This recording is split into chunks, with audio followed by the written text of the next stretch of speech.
Hola, buenas tardes. Mi nombre es Rodolfo Eros Méndez Espinosa. Hoy vamos a ver el tema de tumores pancreáticos. Vamos a ver lo que vamos a comprobar o checar este día. Vamos a abrir con una pequeña introducción acerca de algunos conceptos o algunas cosas básicas para entender lo que vamos a platicar a continuación. Vamos a hablar de los tumores benignos, de los tumores neuroendocrinos y de los tumores malignos. A ver, como vamos a abrir la introducción, vamos a checar primero qué es la definición de páncreas. El páncreas se define como un órgano glandular de tamaño de 12 a 20 centímetros de largo. Este puede tener tanto una función exócrina como endocrina. Ahorita vamos a checar por qué. Hay una literatura que marca que solamente puede crecer hasta 15 centímetros de largo.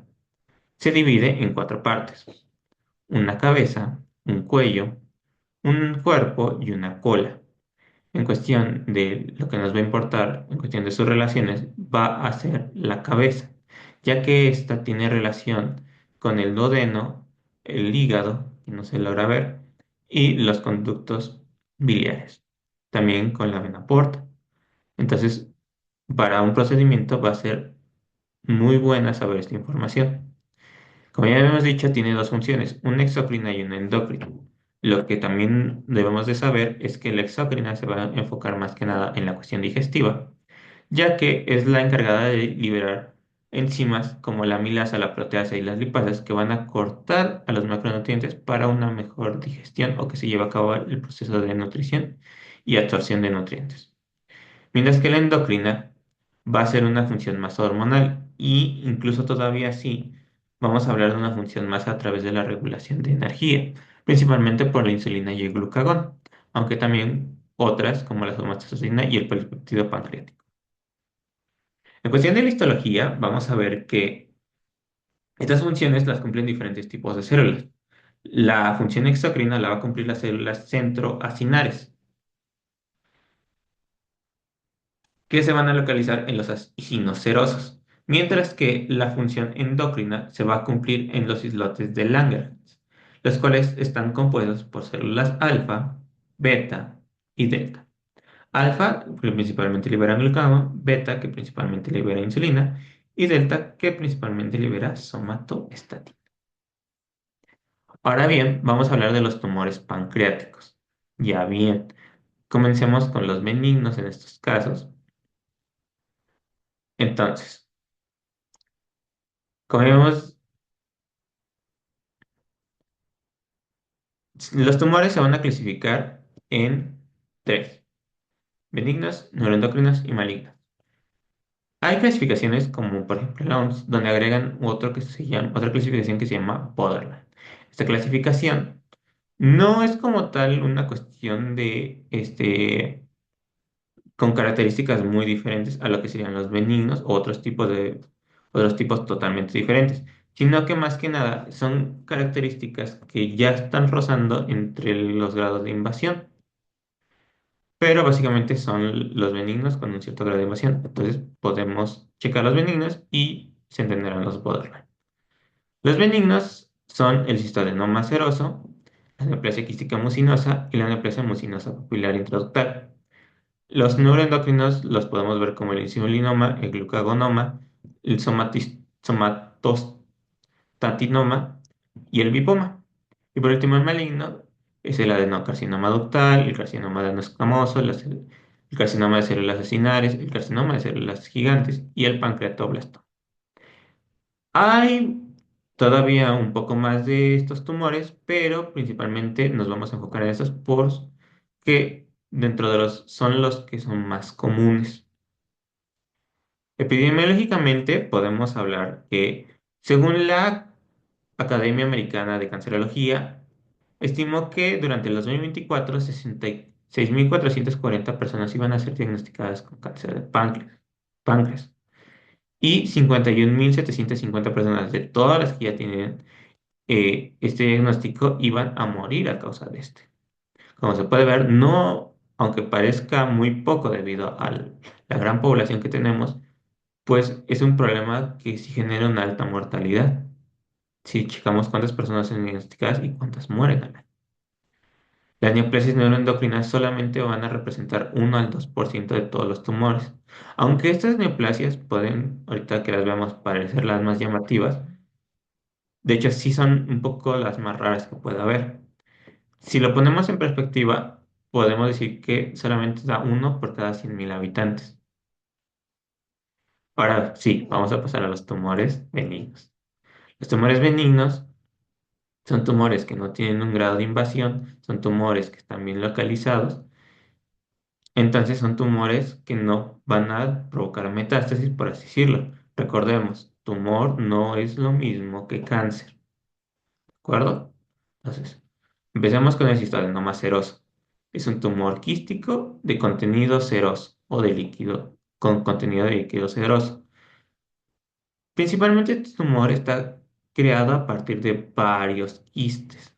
Los quistes se juntan y forman como situaciones septadas. Aunque ese tumor puede dar, y en general todos los tumores pueden dar en cualquier edad, en cualquier sexo, pues tienen una predominancia en mujeres durante su quinta década de la vida. De este cistoadenoma tenemos dos tipos, una presentación clásica y una presentación microquística, es decir, que los quistes van a ser muy pequeñitos. Y la clínica, aunque principalmente se da en 56% asintomáticas, el resto de los casos puede presentar síntomas más relacionados con la presión que ese tumor va a generar sobre otras estructuras, por ejemplo, el dolor o la sensación de masa, principalmente. Hay una variante que se llama variante asociada, variante aislada o asociada a von Hippel-Lindau.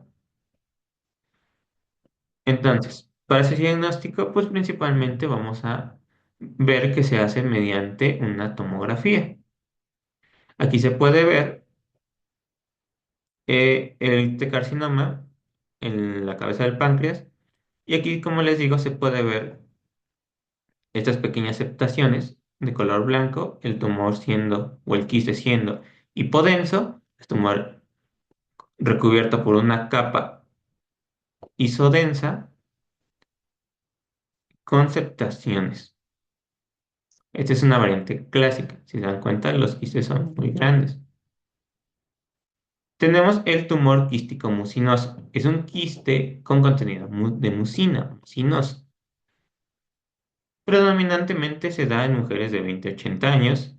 Es el tumor quístico más frecuente de todos y es un tumor macroquístico. A diferencia del otro que da pequeños quistes o da quistes que se unen, este es un tumor de un único quiste normalmente. Normalmente este tumor, al igual que el otro, no presenta síntomas, entonces su diagnóstico, al igual que el otro, puede ser incidental, sin problemas. No lo descubren hasta que pues, ya es muy tarde. No es cierto. No es muy tarde, o sea, perdonen, ahí me salió lo novato de mi parte. Sino que no da síntomas y entonces ya nada más un día le están haciendo un estudio por cualquier otra cosa y lo van a descubrir. También tenemos los síntomas compresivos que puede generar por el efecto de presión, que igual principalmente es dolor y el efecto de masa.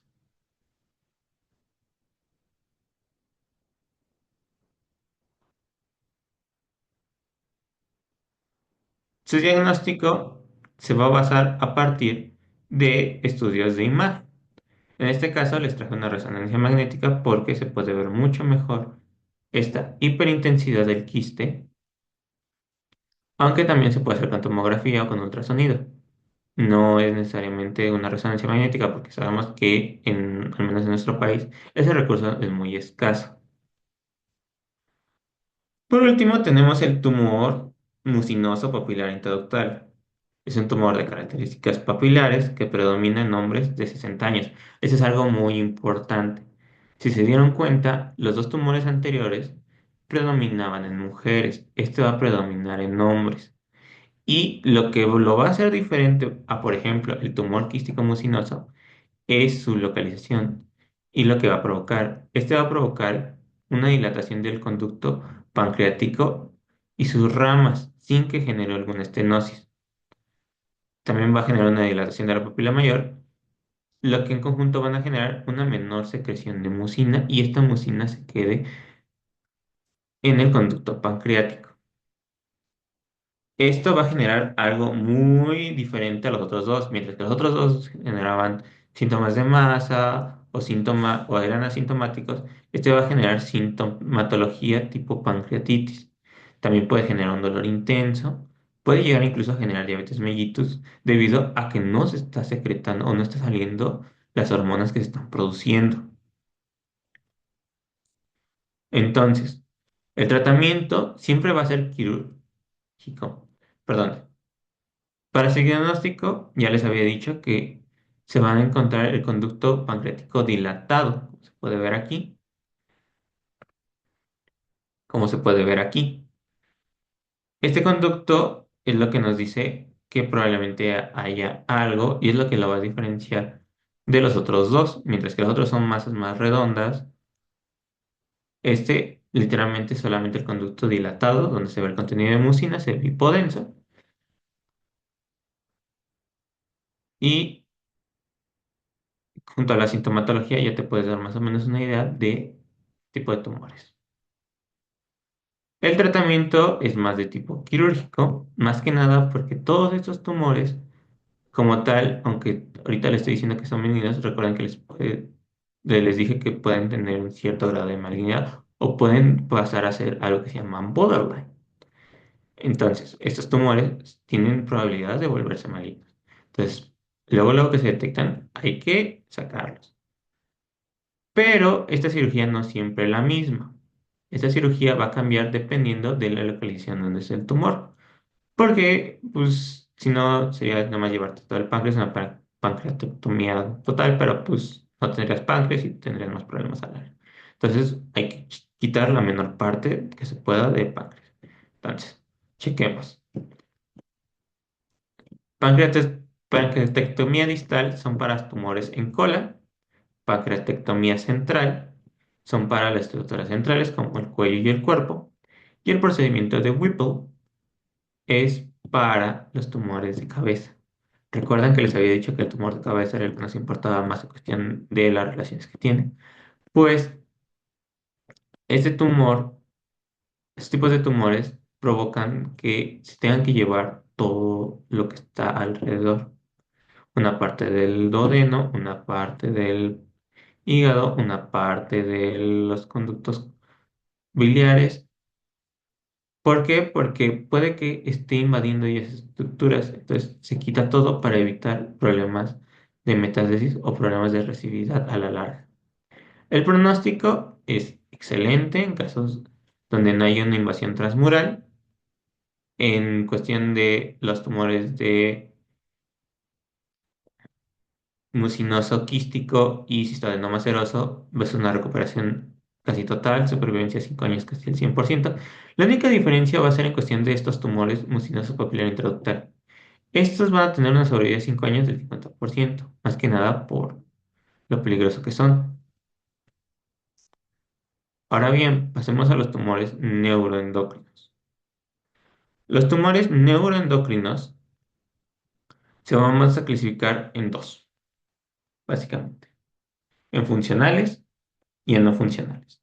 Los funcionales, todos los funcionales, van a generar un cuadro clínico característico debido a que están produciendo una hormona que en su exceso esté generando estos síntomas, estos cambios en el cuerpo que nosotros notamos. Los funcionales son gastrinoma, insulinoma, glucagoma, lipoma, somatostatinoma, GRHFoma, síndrome de carcinoides, secretor de PTH, RP. Principalmente, como ya les dije, los de páncreas se van a concentrar más en insulinoma, glucagoma, lipoma, somatostatinoma. El gastrinoma, como su nombre lo podría indicar o sugerir, más de gástrico.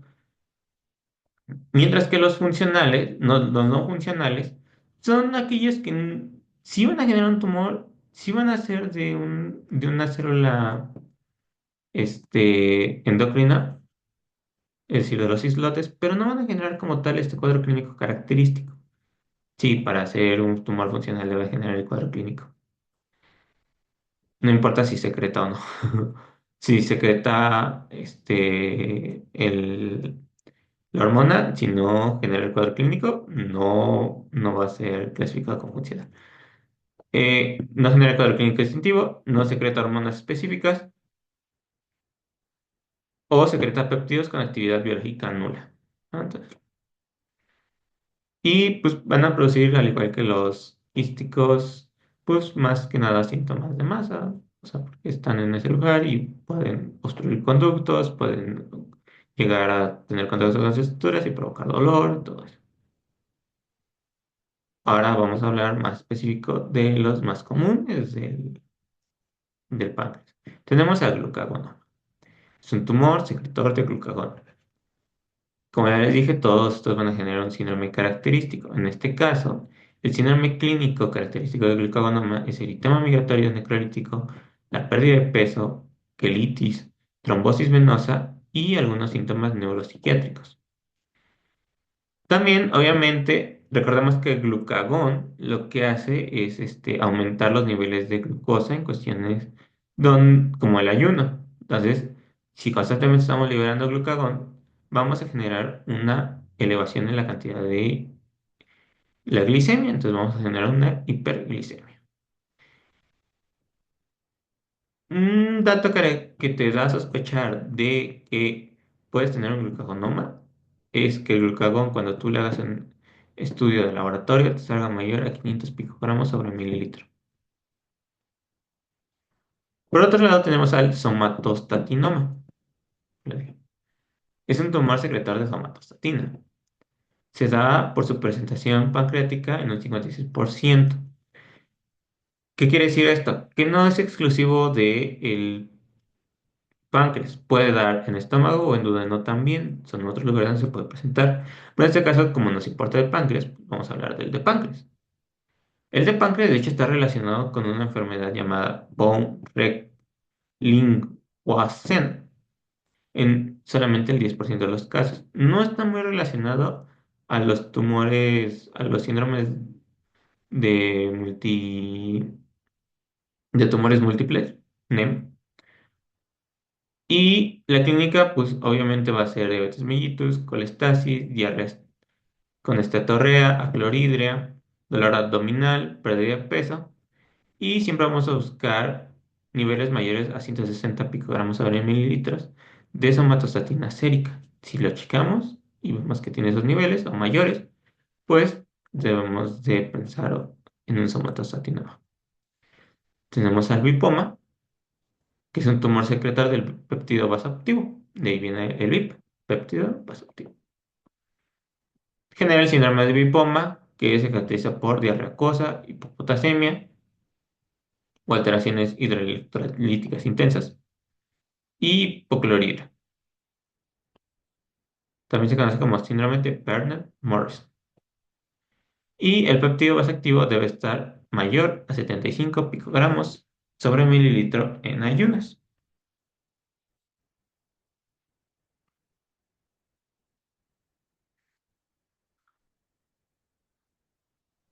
Como ya se habrán dado cuenta, bueno, ya hice spoiler.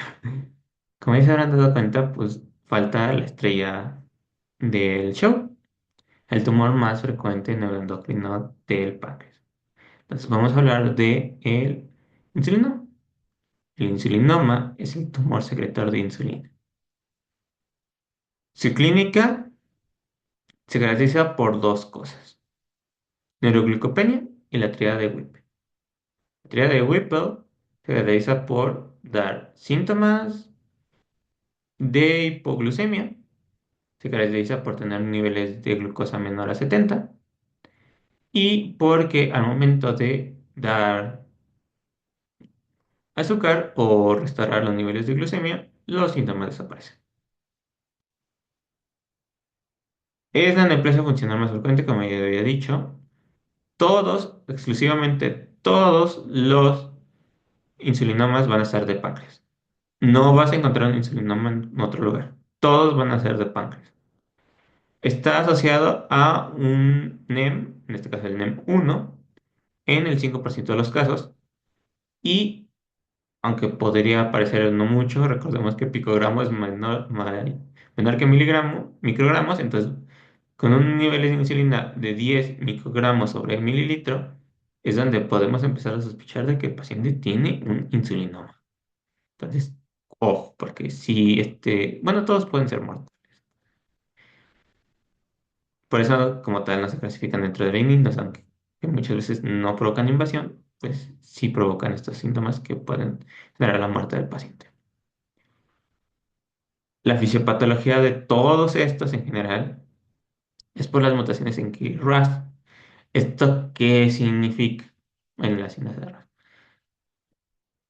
Esta desregulación provoca que, recordamos que RAS como que provoca una detención en la proliferación celular. Entonces lo que provoca es que al estar alterado, esta detención no se lleva a cabo y constantemente las células estén proliferando, dividiendo, dividiendo y creciendo, proliferando, creciendo, dividiendo, bla, bla, bla, bla, hasta el punto donde pues, ya se genera una masa muy grande. También esta es la fisiopatología de, por ejemplo, los malignos. En eso está reportado que el 90% de los casos es más por una mutación de KRAS. Ahora bien, tenemos marcadores que, como ya se habrán dado cuenta, porque ya los hemos dicho a lo largo de estos, necesitan una cierta cantidad para poder considerarse que, pues, que está el problema. Entonces puede ser insulina para el insulinoma, glucagón para el glucagonoma, el péptido intestinal base activo para el lipoma, la somatostatina para el somatostatinoma, pero, ojo, ojo, ojo, ojo, ojo. ¿Qué es lo que pasa aquí? Tenemos algo que se llama cromagranina A, el polipéptido pancreático y la subunidad alfa de la gonadotropina. Estos tres son marcadores para los no específicos. Son como marcadores universales de tumores, de páncreas, obviamente. Pero, pues, obviamente, pues, si tiene los específicos, pues, ve por los específicos. Pero en los no específicos, pues sí es mejor para estos, ¿no? Entonces, pues lo podemos ver así. Para el diagnóstico, pues obviamente vienen los síntomas, podemos checar si tiene un síndrome característico, si no lo tiene. Entonces podemos como que más o menos imaginar si es funcional o no. Y una vez que ya checamos si es funcional o no, si no es funcional, pues probablemente es que no sea específico. Ya. Pero si es funcional, o sea, si provoca algún síndrome hormonal, puede que ocupe los marcadores específicos o no específicos. Ahora bien, estos nos van a decir si están incrementados, porque obviamente todos deben estar incrementados. Pues sí, pues obviamente ya nos vamos ya nos está sugiriendo, como ya había dicho, que pues, ahí hay algo, ahí hay un tumor neuroendocrino. Si no, pues obviamente puede ser cualquier otra cosa, entonces tenemos que checar qué es, porque pues si no, no podemos saber qué es. Pero no, casi ahorita no nos importa. No, ahorita dejemos al lado. El sí es lo que nos importa. El sí nos va a importar porque sí sabemos que hay ahí, pero no sabemos dónde. Y el dónde es lo que nos va a decir qué vamos a hacer. Entonces, para checar dónde está, pues tenemos varias formas. Podemos usar la tomografía o la resonancia, que como estudio inicial es el mejor, es el ideal. La eficacia obviamente va a depender del tamaño de este tumor. Aquí la diferencia va a ser que la tomografía va a ser con contraste. Entonces, se va a ver hipodensas en fase simple y el tumor se va a ver hiperdenso en fase contrastada. No es el mismo, obviamente, perdón, no conseguí uno con doble, pero sí se puede dar cuenta que aquí hay una hiperdensidad. Ese es el tumor. Aquí está la hipodensidad. Ese es el tumor. Podemos también usar resonancias magnéticas, pero ya dijimos que, o sea, son estudios de inicio. Entonces, excepto que trabajas en Estados Unidos o en un lugar como Suiza o lugares con altos niveles hospitalarios, donde tengas resonancias magnéticas así de a lo Doctor House de cualquier problema, resonancia magnética, pues obviamente no vas a tener, pero pues sí es importante como que te diga como, por ejemplo, en T1 se va a ver hipodenso y en T2 se va a ver hiperdenso, ¿no? Es un estudio ideal para la certificación de metástasis y su sensibilidad es de aproximadamente el 94%. Ahora bien, ese es como que el chido de inicio, pero tenemos al chido chido. Y esta es la tomografía con emisión de positrones. Este es uno muy, muy bueno para detectar el tumor primario. También para algunas metástasis. ¿Por qué? Porque funciona con radio. Sí, se puede decir que son radionúcleos.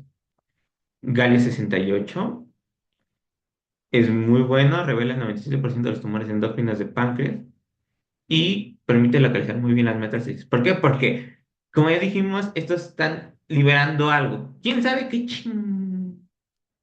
¿Qué sabe que estén liberando? Pero están liberando algo.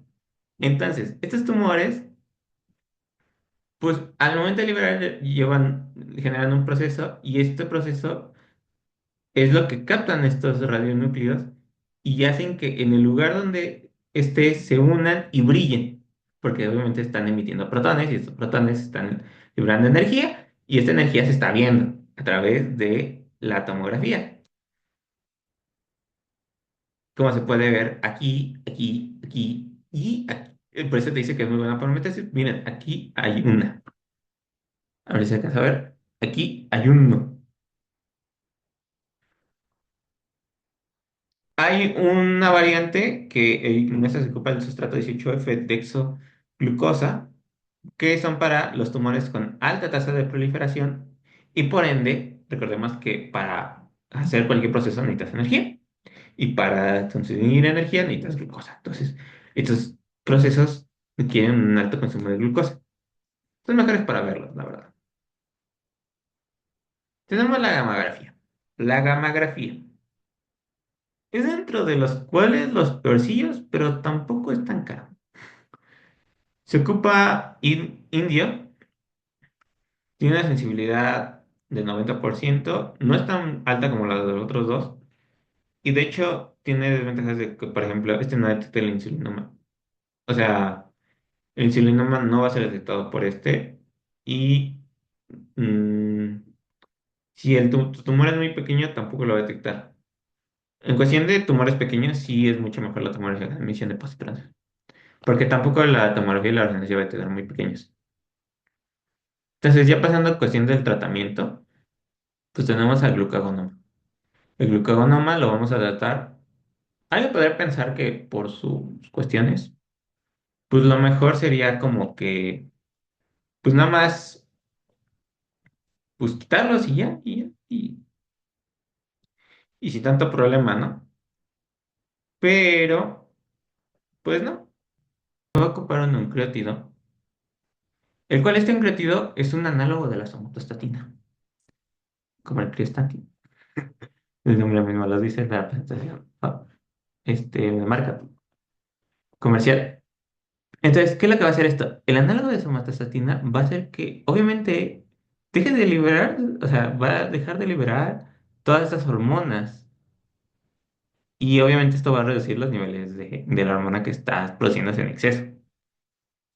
En cuestión del ergonoma, se recomiendan esquemas de dosis de 300 a 500 microgramos 3 veces al día, es decir, cada 8 horas, o dosis diarias tratadas con dosis mensuales, traslapadas con dosis mensuales.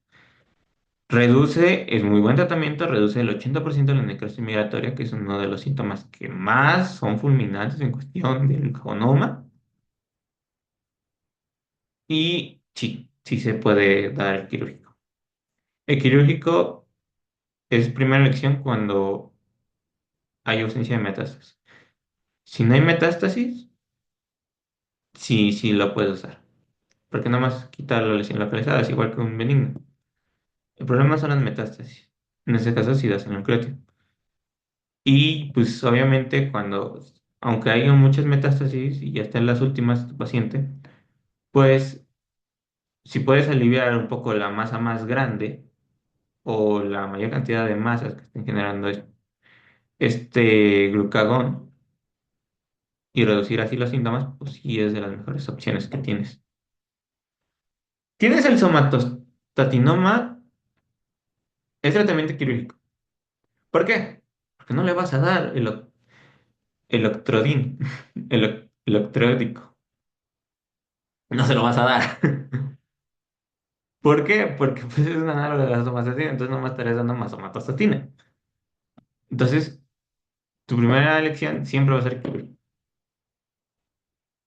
Incluso si hay metástasis, es quirúrgico. Entonces, tiene un buen porcentaje de curación. Si no hay metástasis, es del 60 al 80% de curación. Muy bueno. Y si hay metástasis, lo puedes combinar con interferón alfa para reducir el tamaño del tumor un poco. Y la sobrevida se llega a dar hasta el 60%. Entonces, tenemos al bipoma. El tratamiento del bipoma, pues el bipoma lo que te produce más que nada, como ya hemos dicho, son alteraciones electrolíticas. Entonces, pues te va a deshidratar. Entonces, lo primero que debes de tratar en un paciente que te llega con un bipoma es porque te va a llegar con problemas de deshidratación. Entonces, lo primero que debes de manejar es la deshidratación.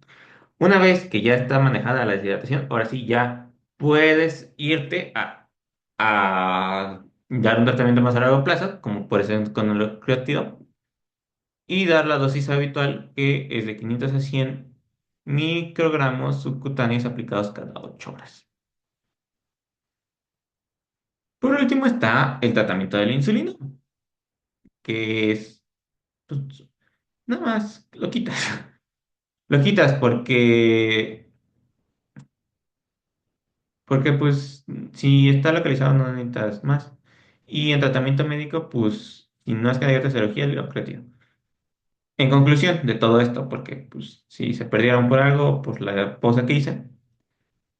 eh, el tratamiento de acepción del somatostatinoma es, si está localizado, lo quitas con cirugía, independientemente de cuál sea. Exceptuando el somatostatinoma, les vas a dar a todos para controlar la secreción el encretino.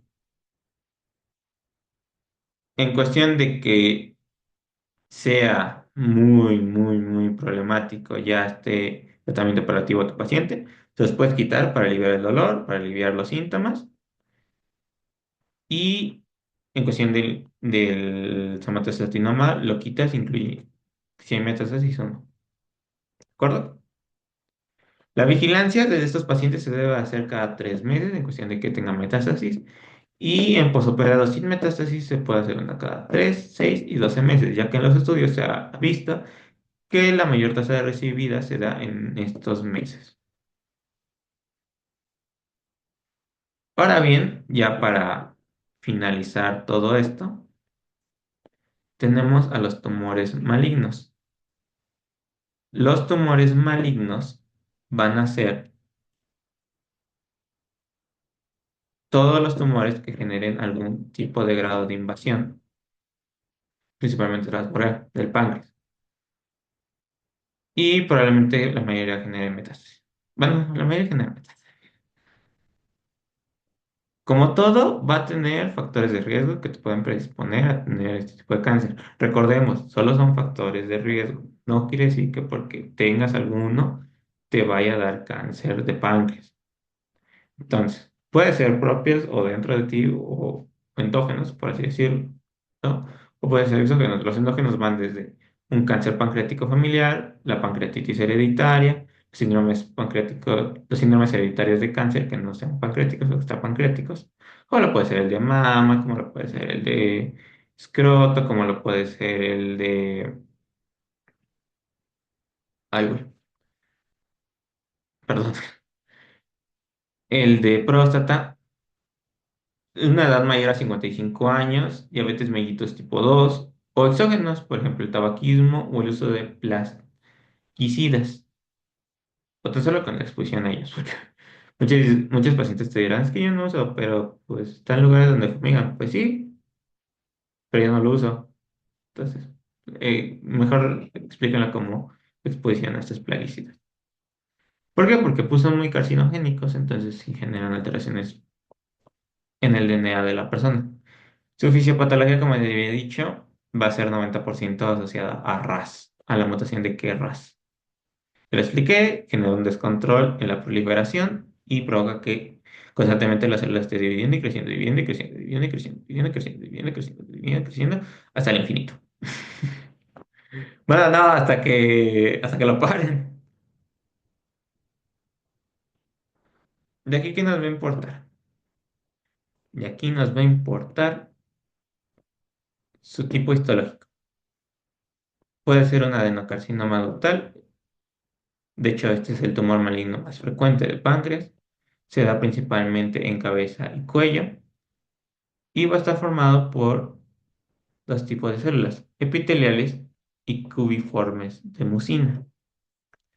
Estas cubiformes van a dar, perdón, cribiformes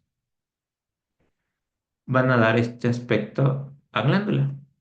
Y de hecho, es una glándula.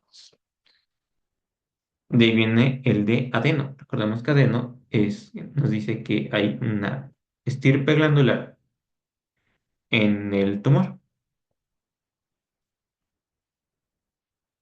Tenemos al carcinoma adenomatoso.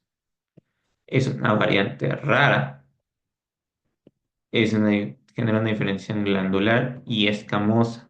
De aquí viene adeno escamoso.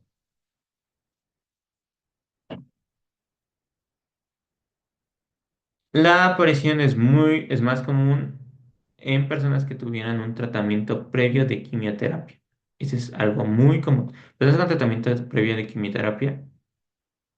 Ah, perdón, algo que se me olvidó comentarles es que el carcinoma ductal, ya habíamos dicho, es en cabeza. Y como es en cabeza, pues obviamente pues va a tener un poquito más de metástasis hacia los vasos linfáticos, hacia hacia el páncreas, digo, hacia el hígado, hacia el pulmón, hacia la pleura. Por otro lado, tenemos los carcinomas de células gigantes. Representan solamente el 5% de de los tumores de páncreas no endocrinos. No presentan una localización específica, se pueden dar en cualquier parte del páncreas. Están formados por células pleomorfas, es decir, de diferente forma, por así decirlo. Pero, pero, como se puede ver aquí, pueden llegar a aparecer osteoclastos, estas células. De hecho, la literatura, cuando la encontré, la marca como células con diferenciación similar a la osteoclástica.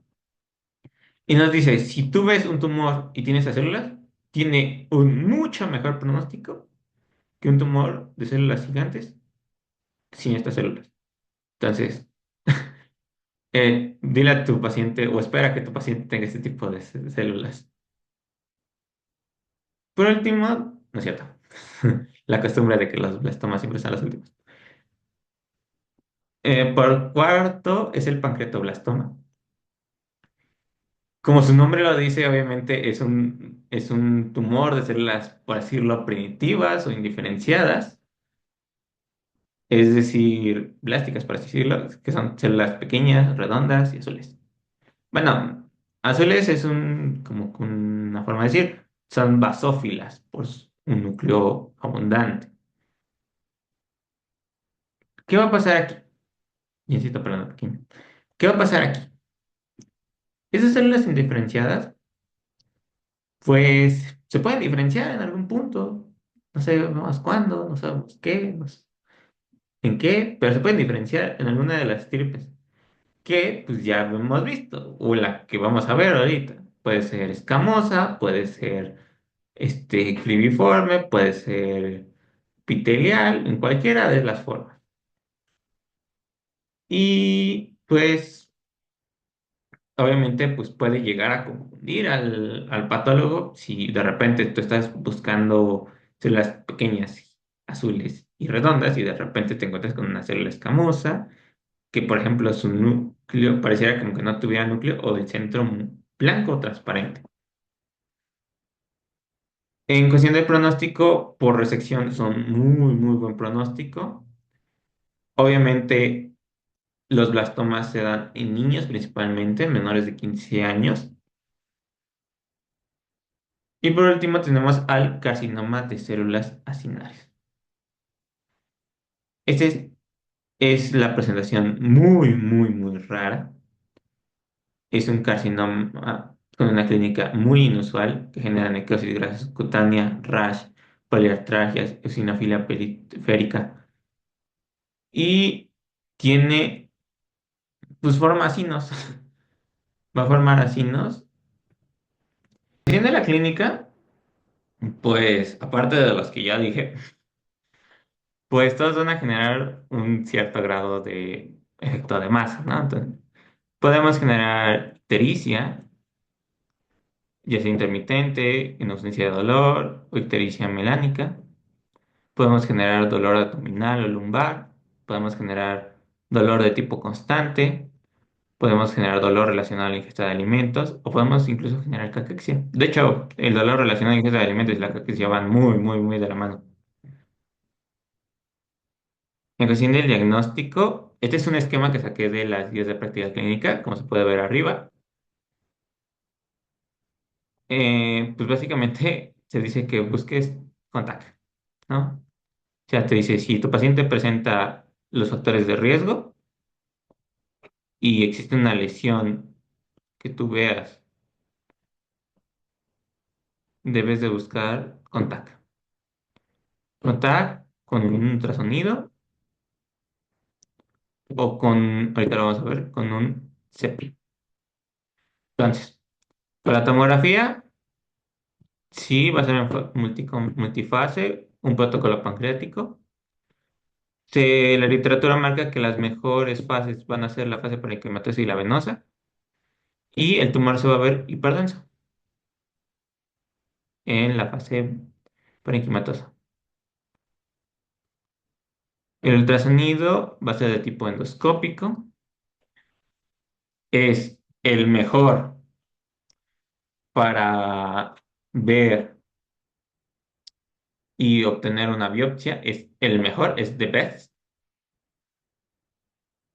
Y pues obviamente al ser un estudio más invasivo, pues va a lograr que veamos lesiones un poco más pequeñas. Ah, encontré mucha discrepancia en cuestión de las imágenes porque básicamente aquí te la muestra como que en alguna literatura te lo mostró así como nada más la masa que hacía el efecto de masa y hacía más dilatable el contexto pancreático.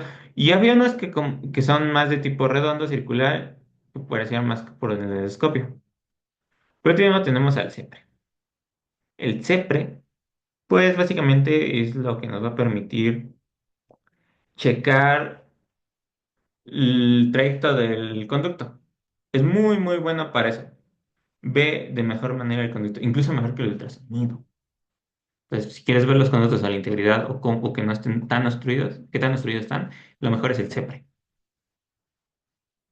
Si no, el ultrasonido endoscópico es mucho más barato, es mucho más rápido, no hay tanto problema. Pero, pues, ¿para qué nos sirve todo esto? No, vamos a ser honestos. Y para el despistado que, pues, no ha puesto atención, o sea, haya perdido, sirve para una cosa, sirve para la estadificación. ¿Por qué? Porque lo que buscamos es la obtención de la muestra, como se puede ver aquí.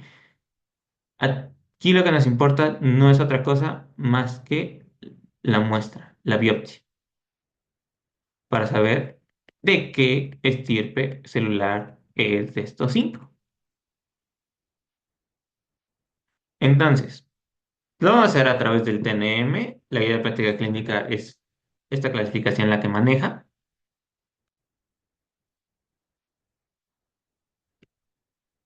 Y nos va a decir, por ejemplo, el TNM de toda la vida, síntomas primarios, carcinoma in situ, carcinoma de 2 centímetros o menor de diámetro, carcinoma confinado, de más de 2 centímetros de diámetro, la presencia de ganglios infiltrados, la presencia de metástasis, y de acuerdo a esto nos va a clasificar en etapas 0, 1A, 2A, 1B, 2B, 3 o 4.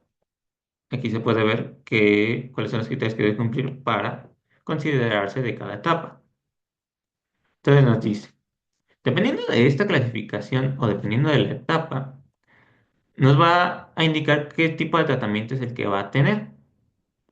El tratamiento puede ser de etapa cero, con un perdón, una pancreatectomía o la operación de Whipple, que esta la vamos a explicar ya bien, bien, bien, porque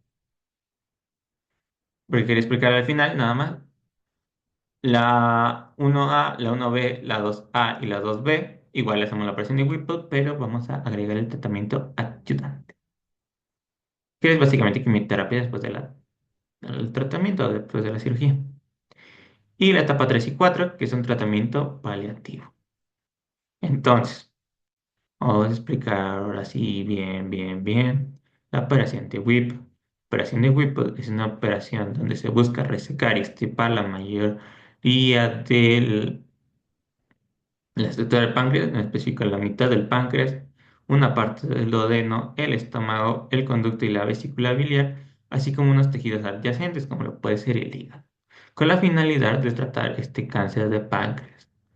¿Por qué? Porque ya les había comentado, este cáncer, principalmente cuando se encuentra en cabeza, que es la región que tiene más contacto con todas las estructuras que les acabo de mencionar, es que en cuestión ya de los malignos puede llegar a infiltrarse a esas zonas y tú quitas el páncreas sin que te des cuenta, dejas ahí y de repente cuando vuelves a checar ya está recidivante. ¿Por qué? Porque queda un pedazo en el hígado, en el estómago, en el duodeno. Y tú dirás, pero esto es peligroso. Esto, obviamente, la persona se queda sin una parte de su intestino, se queda sin una parte de los conductos de la vía biliar, se queda sin una parte del páncreas, se queda sin una parte del hígado. Entonces, ¿qué es lo que se busca? Pues obviamente ir conectando estas zonas lo más que se pueda para que cumplan su función como en teoría deberían de. Obviamente no van a cumplir su función al 100%, pero pues obviamente es mejor un rendimiento parcial a tener un rendimiento relativamente normal, pero con cáncer, ¿no? Entonces, obviamente es una operación grande, necesitas una instancia intrahospitalaria, incluso después de la cirugía, hasta de 4 a 6 días. La recuperación no la vas a llegar a ver hasta después de 2 a 6 meses. Y sí, sí, tiene una mortalidad algo elevada, de hasta el 30 y 50%. Incluso los pacientes llegan a generar muchos efectos secundarios, muchos efectos adversos, muchas complicaciones, por obviamente el que no esté rindiendo todo al 100%. Tenemos el tratamiento adyuvante, un inicio de tratamiento que se da 12 semanas después de la cirugía. Lo vamos a dar con leucovorin de 20 miligramos por metro cuadrado por vía intravenosa y se le va a agregar 5-fluorouracilo de 425 miligramos por metro cuadrado vía intravenosa. Se va a dar por 5 días consecutivos, cada 4 semanas por 6 ciclos. Es decir, se va a dar 5 días seguidos, se va a esperar 3 semanas y se le vuelve a dar 5 días. Otra vez, el fin de semana, 3 semanas, se vuelve a dar. Esto por 6 veces. Obviamente, pues, todos tenemos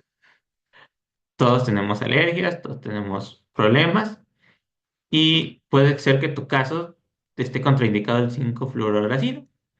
Pues no hay problema. Pues lo que tenemos la gemcitabina. La gemcitabina se va a dar en una dosis de 1000 mg por metro cuadrado intravenosas por 30 minutos los días 1, 8 y 15 cada 4 semanas por 6 ciclos. Y tú me dirás, ¿funciona? Sí, funciona. Se ha estimado en los estudios que genera una sobrevida de 5 años mejor en un 21% que solamente con la operación de Whipple. Por último, está el tratamiento paliativo. Tu tumor es irresecable, tu tumor es una etapa 4, una etapa 3, tiene metástasis o está muy, muy grande, ya está infiltrando los nódulos. Desafortunadamente, no se te puede operar, pero no impide que podamos tratar al paciente con una calidad de vida respetable. Indicado para tumores irresecables, genera alivio. Vamos a buscar el alivio de la obstrucción biliar con una colangiopancreatografía endoscópica retrógrada con colocación de endoprótesis biliar. Es decir, una CEPRE, esto significa CEPRE, creo que no lo había dicho, una colangiopancreatografía endoscópica retrógrada. O una colangiografía percutánea transhepática con colocación de endoprótesis biliar.